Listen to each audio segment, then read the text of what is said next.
It's now been over 7 months since I've given birth with my first baby, so today I'm going to sit down and share a very raw and real postpartum update with you.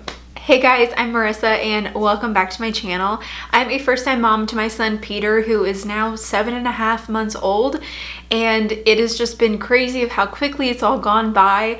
But while I've done like regular updates for my son every month, I've kind of added in a little bit of like postpartum updates in those videos, but I want to sit down and share like a full postpartum update video of just everything that I've experienced physically, mentally, emotionally in the last 7 months. And maybe if you are a mom, then you can resonate. And if you are expecting a baby, maybe you're trying to prepare for the season. So I'm going to be raw and real. And I will say, I feel like I was totally not prepared for postpartum. So I hope that this will be maybe some sort of help to you to know what to experience, or if you've been through this before, then maybe you can know that you're not alone. But before we get into it, don't forget to subscribe to my channel if you're not yet subscribed. I just hit 50,000 subscribers recently before the end of the year, which is crazy. So thank you so much to everyone who's been following along and being subscribed. And if you regularly watch my videos, that helps out my channel so much if you would consider subscribing.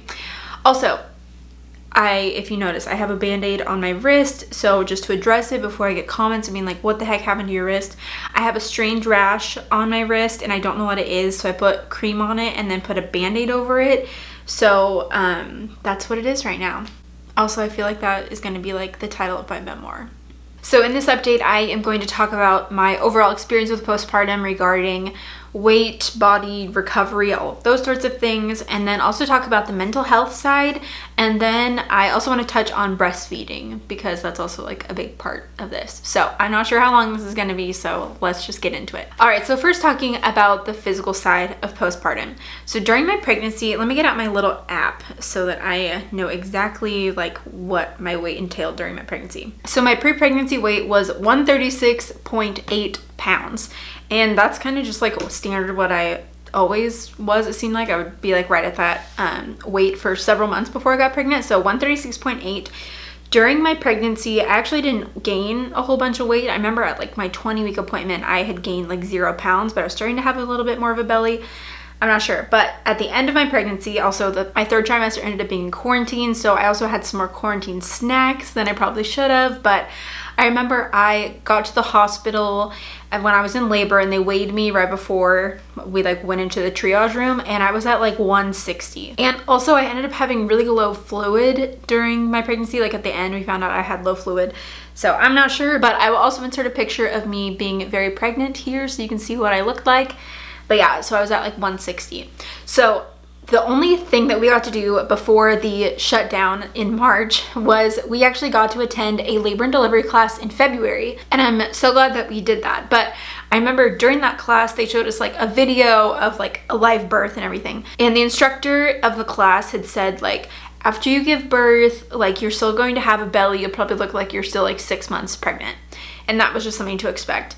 But then she showed this one video of someone like giving birth, and almost immediately it was like the baby came out, and then all of a sudden her belly like dropped down. It like went in, and she was like, that is not going to happen to you. That is like, that doesn't happen. That's crazy. That doesn't happen. But when I gave birth, I will say I didn't really have much of a postpartum belly. I'll put in another picture of what I looked like 2 days postpartum. And I actually remember it was like right after I gave birth, the nurse then takes you like to the bathroom to help you get like everything figured out there. And I remember she was like, oh, your tummy is so little or something. And I shared this not to be like, oh my gosh, my tummy was so little, but just to be like, everyone's bodies are different. I went into it totally expecting that I'd have a 6-month belly after I gave birth, and that was not the case. It was literally like I gave birth and my tummy was almost like back to normal, almost back to normal. So anyway, that was my little bit of experience there.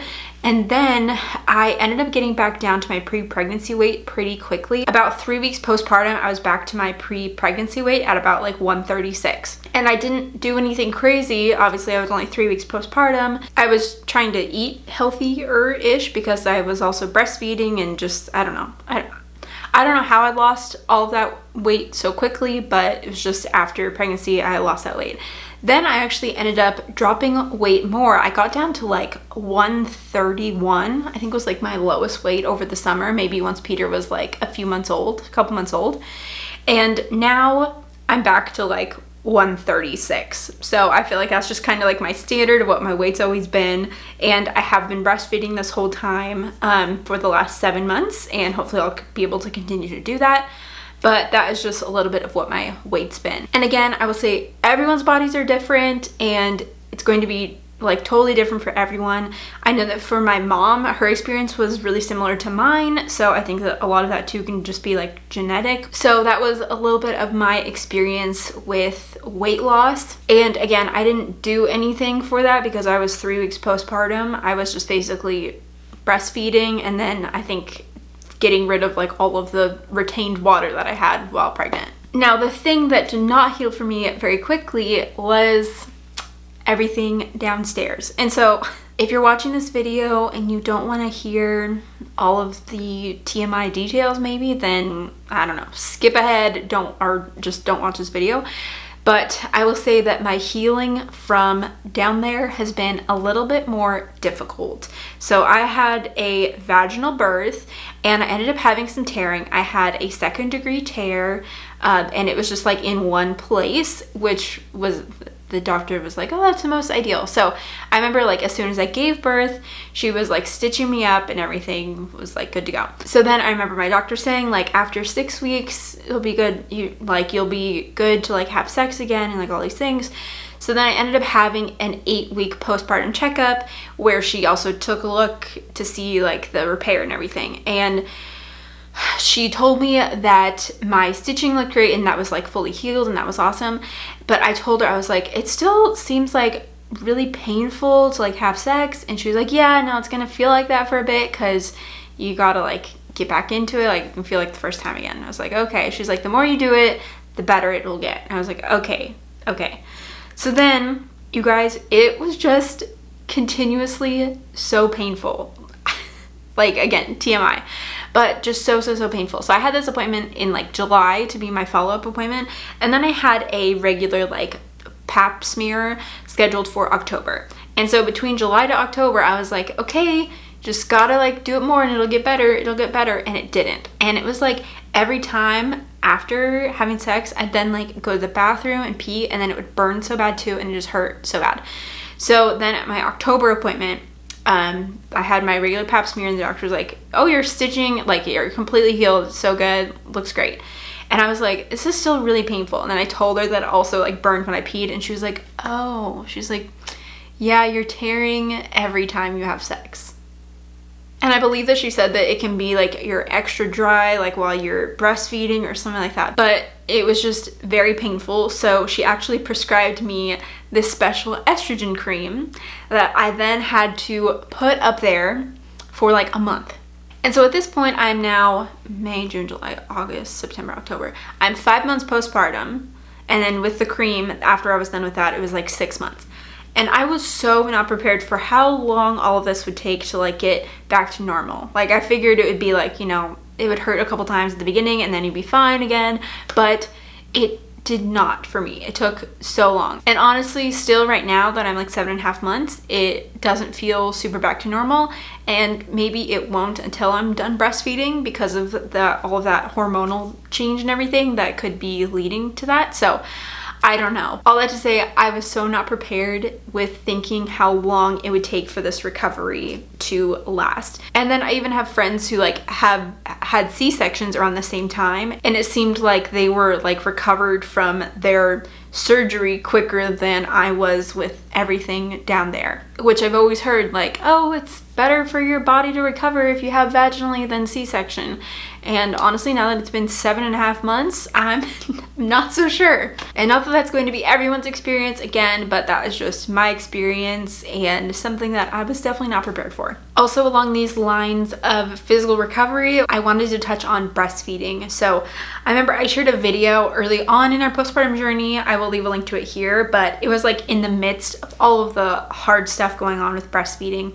Basically, I'll try and get through the story pretty quickly, but when my son was born, he had swallowed a bunch of amniotic fluid and he kept spitting it up after birth, and he just felt so sick and nauseous because he had all this amniotic fluid, and therefore breastfeeding in the hospital was not at all possible. Like, he couldn't latch, he couldn't suck, and it was just mainly because he felt so nauseous.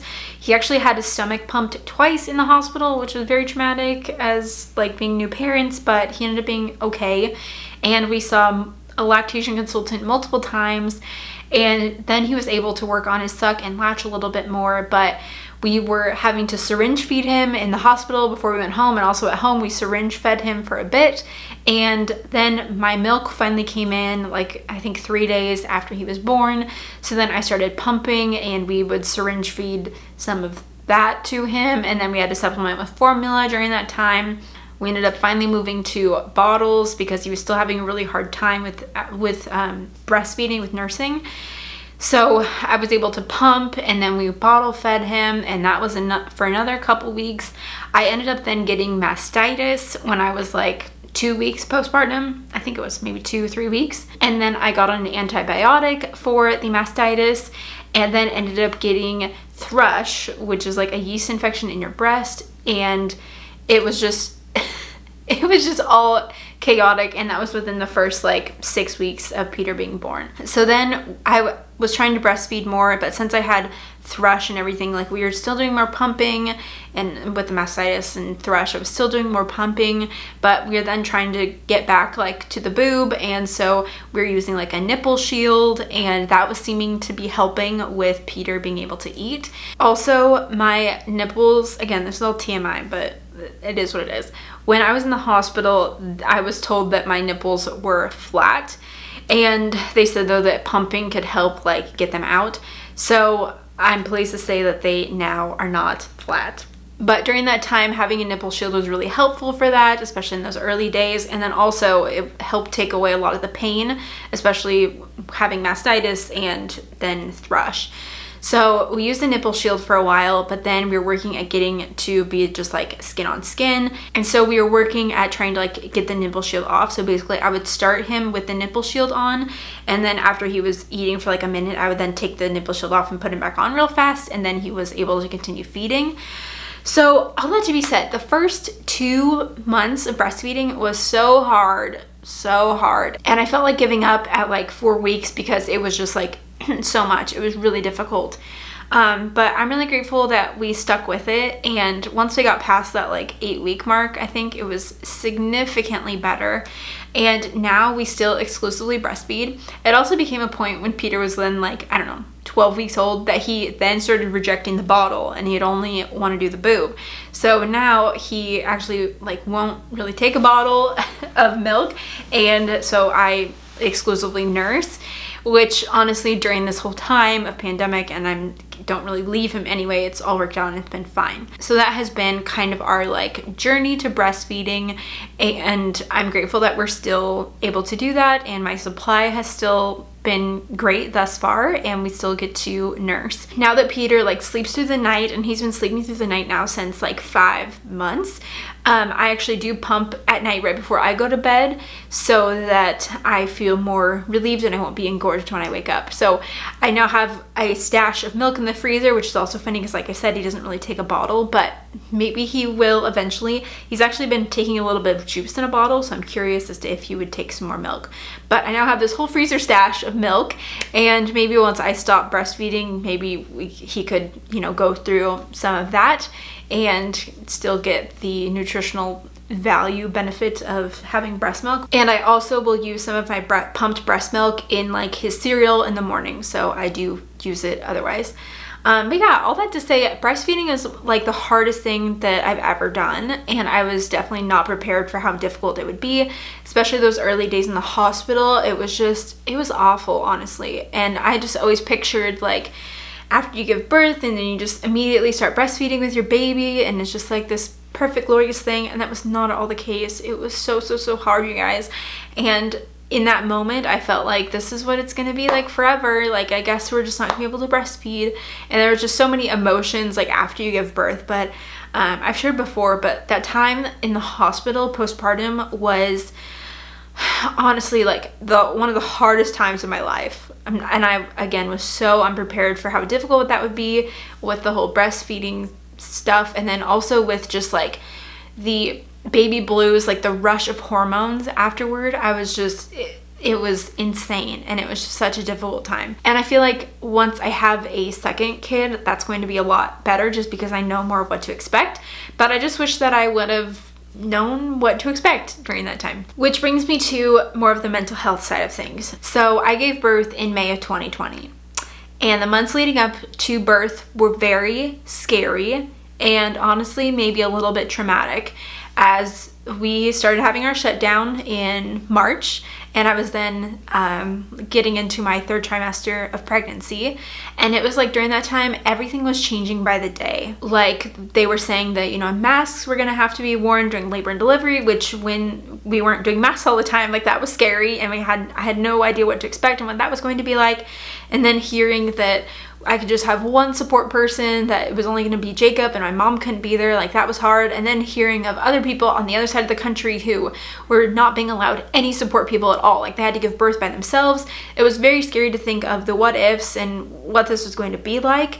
And I feel like there was just a lot of stress and anxiety during that time because all of this was so new. Now I feel like if I was to give birth now, it's like, okay, we've lived this for how long and we've understand more of what's going on and we can adapt.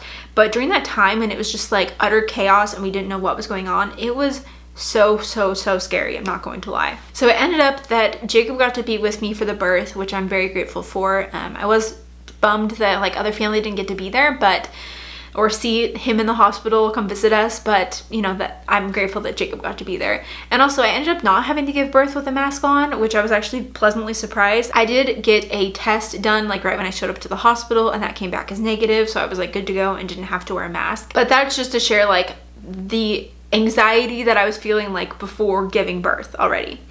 So then I gave birth, and like I said, in the hospital, I don't think I've ever cried as much as I did in the hospital, quite honestly.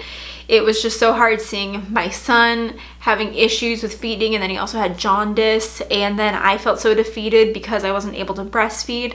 And it was like every rotation a nurse would come in and she'd be like, oh, I hear that you're having trouble with breastfeeding, and I'd be like, yeah, and then just like cry about it. And like that was hard in itself. And then it was also just like the baby blues, like the rush of hormones that you have after you have a baby, like it's crazy. So I actually remember, I think it was the day that I was discharged from the hospital. So Peter was like 2 days old, and my doctor was there and she was like, how you doing? And I was like, okay. And then it was just like trying to choke back tears, and she's like, it's okay that you're feeling this way, like this is really hard, like you're going through a lot, you've just had this like big rush of hormones and everything, so like this is okay for now, but if this lasts longer than, I don't even remember what she said, if it lasts longer than like a few weeks, maybe she said like 6 weeks or something, then we'd want to seek help, and this may be like postpartum depression or anxiety or something. She's like, but this is totally normal for these first bit of time. So once I came home from the hospital, also just a lot of tears. Again, since we struggled so much with the feeding aspect, it was like every time we'd feed, I would just like sit there and cry. And then because it was just so mentally exhausting. I was not prepared for how exhausting it would be, both mentally and physically, because when you're breastfeeding, it's like the baby takes so long to eat in those beginning times, and then you're feeding so frequently that it feels like you are always feeding a baby, and I just didn't know that, and I was not expecting it. So I remember during those first few weeks, just literally like sitting there crying like almost all day long, it felt like, and it was really hard. But I will say that after maybe 3 weeks, I then was starting to feel a lot better, to the point that I wasn't crying every day, or I wasn't crying much at all, but it was just still like a hard season trying to figure everything out, and then you're not sleeping, and you're just going through a lot. So then I had my like 8-week postpartum checkup, and my doctor was like, how you doing? And I was like, good. And I was like, it's hard because there's some times where I feel sad or scared, and it's hard to distinguish what is postpartum, could be postpartum depression, and what could be just like hard times because of the pandemic. And I feel like that's what I've struggled with a lot during this season, is having to grieve a lot of these newborn experiences that I thought I'd have, but I don't get to do because of the pandemic. There's still been a lot of family members that Peter hasn't met, or family members have met him like once with a mask on, and it's just hard. It's hard. And I know that obviously that's up to us, and if we wanted to, we could have everyone in the world meet him and like do all these things, but we're trying to be cautious and not do that. So it's just been a really difficult season, and not knowing if the sadness or the anxiety I was feeling was related to postpartum or was just related to the pandemic, because this is also hard. So I feel like it was just a double whammy. And I will actually say, up until honestly, maybe a month ago, things were still really, really hard. And in November, when Peter was like almost 6 months old, I remember things feeling really overwhelming again. Like it just felt so overwhelming to like care for this baby, and also I have things to do for work and balance family. Like it just feels like a lot to balance, and I didn't feel like I was doing a good job at all of it, and it was just really overwhelming. And there were just a lot of things that are outside of my control. I felt like I couldn't see the light at the end of the tunnel with the pandemic, and I ended up then getting like 4 canker sores in my mouth, which I get if I'm really stressed. So I actually looked to find a counselor, and I found this website called BetterHelp, and they were doing like a 2-week free trial. So I signed up to do this like 2-week free trial, and I met with this one counselor girl, and honestly it was not helpful at all. It was not. And so I only met with her once, and I was like, no, that's not what I need. So I haven't really gotten the counseling help that maybe I should have done, but I will say now that we're in like mid-January, my mental state feels so much better. And so looking at that now, again, I can't tell you if I was feeling all of these feelings, because it could have been postpartum depression or anxiety, or if it really is just COVID depression and anxiety, because I think we're all experiencing that as well. And I think maybe just having both is like a double whammy. So my advice to a new mom, or maybe you if you're 7 months postpartum or further, is like if you're feeling like you're having trouble with mental health, like definitely reach out and find someone, talk to someone, ask your doctor.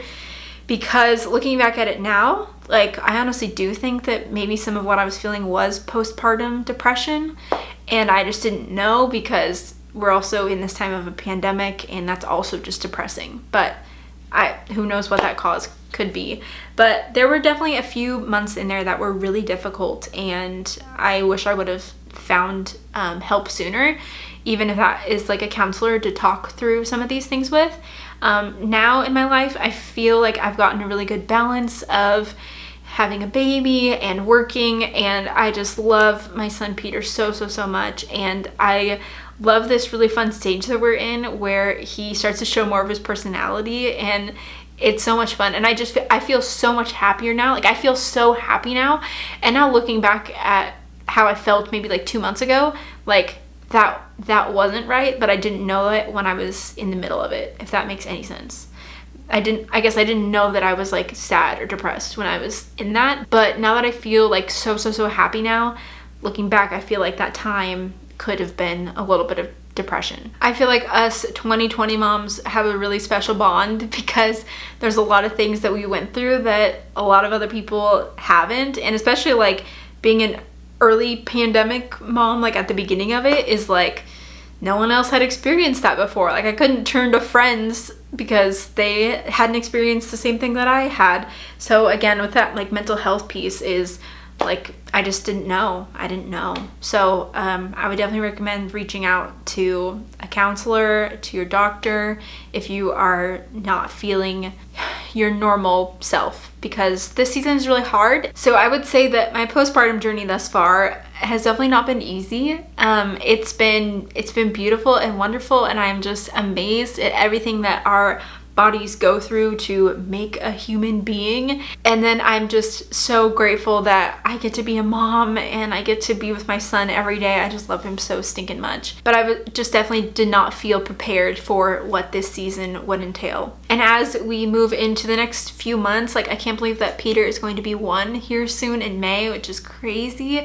And I guess my hope for the rest of this like postpartum time, and I kind of think of that as like while I'm still breastfeeding, is For these next few months, I would love to still keep breastfeeding. My ideal time is to be able to breastfeed for a year, and then we'll see what we want to do after that. I think that I'll probably want to start weaning off probably at a year. While I do love breastfeeding so much, I feel like it would also be kind of nice to like get back to fully normal, I guess.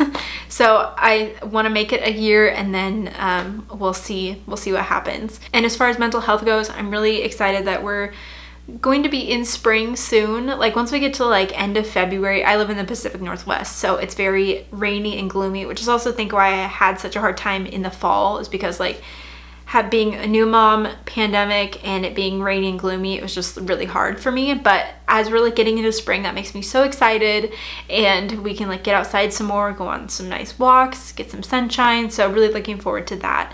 And then I think that we'll figure out like when we want to start trying for baby number 2 eventually. Like I definitely wanted to wait at least a year after Peter's born until we figure that out. So that is what I think we have planned for the remainder of his first year of life, which I know is going to be here before we know it. So that is my little postpartum update. I know it was a little bit longer, but I definitely wanted to share like this full experience and also document this for myself, so that when I have baby number 2, I can look back and be like, okay, yeah, that was hard. But I feel like during this entire season, I've just had to remind myself like, this feels really hard right now, and it feels like it's going to be forever, but it's not. Like for every difficult thing we've faced, we've made it through thus far. And so I just have to remind myself that even when I'm having a hard day, like knowing this isn't going to be forever. So thanks so much for hanging out with me for this postpartum update. Don't forget to subscribe if you're not yet subscribed, and I will see you guys in the next video.